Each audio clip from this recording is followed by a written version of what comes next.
সহবাসের পরে মেয়েদের জন্য ফরজ গোসল না করে ঘরের কাজকাম রান্না বাড়া ইত্যাদি করা, বাচ্চাকে দুধ খাওয়ানো, এগুলো জায়েজ আছে নাকি না জায়েজ? গোসল ফরজ হওয়া অবস্থায় গোসল না করার আগ পর্যন্ত কয়েকটা কাজ করা নিষেধ।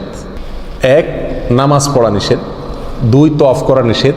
3, মসজিদে অবস্থান করা নিষেধ। 4, কোরআন স্পর্শ করা নিষেধ। 5, কোরআন পড়া নিষেধ। এই 5টি কাজ ছাড়া আর কোনো কাজ কিনা নিষেধ না।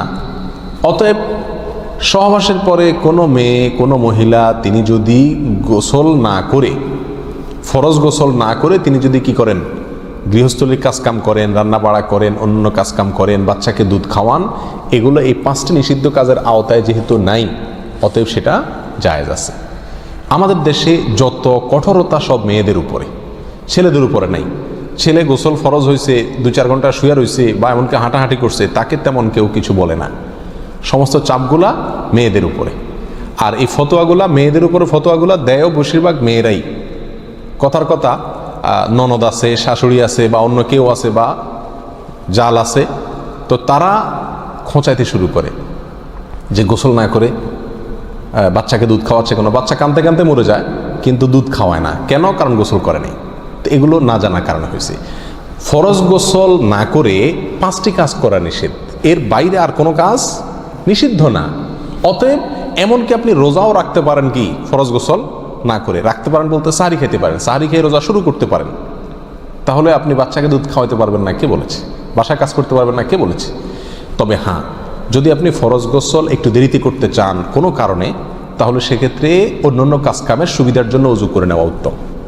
সহিহ মুসলিমের এক হাদিসে আসছে, নবী আলাইহিস সালাতু ওয়াস সালাম গোসল ফরজ হলে ওই অবস্থায় যদি কেউ ঘুমাইতে চায়, শুয়ে থাকতে চায় অথবা অন্য কোনো কাজ করতে চায়, তাহলে তাকে ওযু করে নেওয়ার পরামর্শ দিয়েছেন। অতএব ওযু করে নিয়ে এরপর অন্যান্য কাজ করা উত্তম। এর বাইরে ওযু ছাড়া যে সে কিছু করতে পারবে না, ব্যাপারটা এরকম না।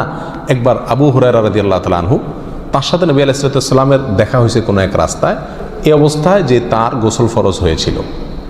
তো আবু হুরায়রা রাদিয়াল্লাহু তাআলা রাসূলুল্লাহ সাল্লাল্লাহু আলাইহি ওয়াসাল্লামকে দেখে এড়াইয়া চলে গেছেন, একরকম পালায়া চলে যাওয়ার মতো, যায় তাড়াতাড়ি করে গোসল টোসল করে তারপরে আসলেন।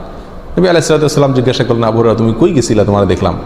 বলে, ইয়া রাসূলুল্লাহ, আমার গোসল ফরজ হয়েছিল, তো আমি আপনার সঙ্গে বসবো, সময় দেব, ফরজ গোসল অবস্থায় আমার কাছে জিনিসটা অপছন্দ লাগলো, নাপাক অবস্থায় এভাবে থাক, আপনার সাথে সাক্ষাৎ করব।